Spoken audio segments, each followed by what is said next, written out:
Right breaking చూస్తున్నాం. కంచ గచ్చిబౌలి భూముల్లో పర్యావరణ పునరుద్ధరణ చర్యలు చేపడుతున్నామంటూ కూడా సుప్రీంకోర్టుకు తెలంగాణ ప్రభుత్వం తెలిపింది. సమగ్ర ప్రణాళికను సమర్పించేందుకు 6 వారాల పాటు గడువు కోరింది ప్రభుత్వం. ఇక ఈ వ్యవహారంపై విచారణ చేపట్టిన సిజేఐ జస్టిస్ బిఆర్ గవాయి ధర్మాసనం అభివృద్ధికి తాము అడ్డు కాదని స్పష్టం చేసింది. అభివృద్ధి చేసేటప్పుడు పర్యావరణ పరిరక్షణను కూడా పరిగణలోకి తీసుకోవాలని సిజేఐ జస్టిస్ బిఆర్ గవాయి సూచించారు. కంచ గచ్చిబౌలి భూముల్లో ప్రభుత్వ పర్యావరణ పరిరక్షణ చర్యలు మంచి ఫలితాలు ఇస్తే తప్పకుండా మెచ్చుకుంటామని కూడా సిజేఐ తెలిపారు. ఈ అంశానికి సంబంధించి మరిన్ని అప్డేట్స్ అందించడానికి మా నేషనల్ బ్యూరో చీఫ్ కళా సిద్ధంగా ఉన్నారు. కళా, దీపిక, ఏదైతే కంచ గచ్చిబౌలికి సంబంధించినటువంటి కేసు విచారణ ఈరోజు చేపట్టింది ఇది సుప్రీంకోర్టు. అయితే దీనికి సంబంధించినటువంటి విచారణ మాత్రము దాదాపు మరొకసారి వాయిదా పడింది. దాదాపు 6 వారాల పాటు సమయం ఇస్తున్నామంటూ కూడా విచారణలో భాగంగా ప్రభుత్వము ఏదైతే కొన్ని వివరణలతో కూడినటువంటి అంశాలను లేవనెత్తడంతో దీనికి సంబంధించినటువంటిది 6 వారాల పాటు కేసు విచారణకు గడువు ఇస్తున్నామంటూ కూడా సుప్రీంకోర్టు వెల్లడించింది. దాదాపు మనకు గత విచారణలో భాగంగా అంటే గత విచారణ కొన్ని 3 వారాల క్రితం ఏదైతే విచారణ జరిగిందో ఆ సందర్భంలో చాలా కీలకమైనటువంటి అఫిడవిట్ను ప్రభుత్వము సుప్రీంకోర్టుకు ఇవ్వడం జరిగింది. దీనికి సంబంధించినటువంటి ఏదైతే కంచగచ్చిబౌలికి సంబంధించినటువంటి 100 ఎకరాలకు సంబంధించినటువంటి ల్యాండ్లో అక్కడ పునరుద్ధరణలో భాగంగా కొంత ప్రణాళికలు ఉన్నాయన్నటువంటి అంశాన్ని పూర్తి అంశాలతో కూడినటువంటి అఫిడవిట్ను కూడా సమర్పించడం జరిగింది.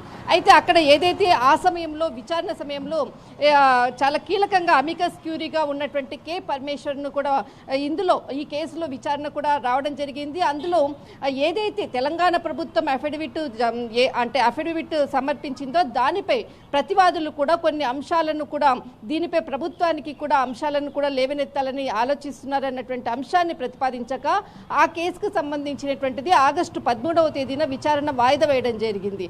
ఆ తర్వాత ఈ రోజు జరిగినటువంటి ఏదైతే కేసు ఉందో ఈ కేసుకు సంబంధించినటువంటి అంశాన్ని తెలంగాణ ప్రభుత్వం అంటే ఏదైతే ఇక్కడ సుప్రీంకోర్టు ప్రశ్నించగా పునరుద్ధరణలో భాగంగా ఏ విధంగా చేస్తున్నారన్నటువంటి అంశాన్ని ఇక్కడ ప్రస్తావించగా ఇక్కడ తెలంగాణ ప్రభుత్వము చాలా అంటే ప్రభుత్వం తరఫున ఏదైతే సీనియర్ న్యాయవాది అభిషేక్ మను సింఘ్వి ఇక్కడ విచారణలో భాగంగా పలు అంశాలను కూడా ఇక్కడ ప్రస్తావించడం జరిగింది. దాదాపు కేసుకు సంబంధించినటువంటిది అక్కడ పునరుద్ధరణతో పాటు అక్కడ ఉండేటటువంటి ఏదైతే సమతుల్యంగా కూడా అన్ని అభివృద్ధి పనులను చేపట్టే విధంగా కూడా కొంత సమయం కావాలంటూ కూడా కోరడం జరిగింది. ఇక్కడ సుప్రీంకోర్టు అంటే ఎంత సమయం కావాలి అని అడగగా ఇక్కడ దాదాపు 6 నుంచి 8 వారాల పాటు తమకు సమయం కావాలి అన్నటువంటి విషయాన్ని ఇక్కడ ప్రభుత్వం వెల్లడించింది. అయితే ఇక్కడ సుప్రీంకోర్టు చాలా కీలకమైనటువంటి అంశాలను వెల్లడించింది. ఏదైతే మీరు అభివృద్ధి దిశగా ఆలోచిస్తారో మేము దానికి తప్పకుండా మీకు సమర్థిస్తాము. ఇక్కడ సుప్రీంకోర్టు కూడా ఇదే కోరుకుంటుంది. ఖచ్చితంగా ఏదైతే అభివృద్ధి దిశగా ఉండేటటువంటిది కాదు, అక్కడ అభివృద్ధి అంటే మేము కూడా మీకు మద్దతు ఇస్తాము. కానీ అభివృద్ధితో పాటు అక్కడ జంతు సంరక్షణ అనుకోవచ్చు, అక్కడ సరస్సులు అనుకోవచ్చు, మొత్తం అంతా కూడా అభివృద్ధి పరంగా ఉండాలి. దానికి ఖచ్చితంగా ఒక ప్రణాళికను మీరు తయారు చేసి ఇవ్వాలి అంటూ కూడా ఇక్కడ చాలా స్పష్టంగా చెప్పడం జరిగింది. ఇందులో భాగంగానే కొంత సమయం కావాలి, మీరు ఏ విధమైనటువంటి ఎంత సమయం కావాలన్నటువంటి విషయాన్ని ఇక్కడ చాలా క్లియర్గా అడగడంతో కొంత అంటే 6 నుంచి 8 వారాల పాటు సమయం కోరడం జరిగింది. అయితే మరి అంటే నవంబర్ 24వ తేదీన మనకు ఏదైతే జస్టిస్ గవాయి రిటైర్మెంట్ కూడా ఉన్నటువంటి సమయం కూడా ఉంది. కానీ అక్కడ ఏ విషయాన్ని కూడా ప్రస్తావించకుండా ఈ కేసుకు సంబంధించినటువంటి తుది తీర్పుకు మాత్రము ఖచ్చితంగా మీరు లేట్ చెయ్యకండి అంటూ కూడా ప్రభుత్వాన్ని కొంత హెచ్చరిక కూడా చేసినటువంటి విషయం ఇక్కడ అని చెప్పవచ్చు.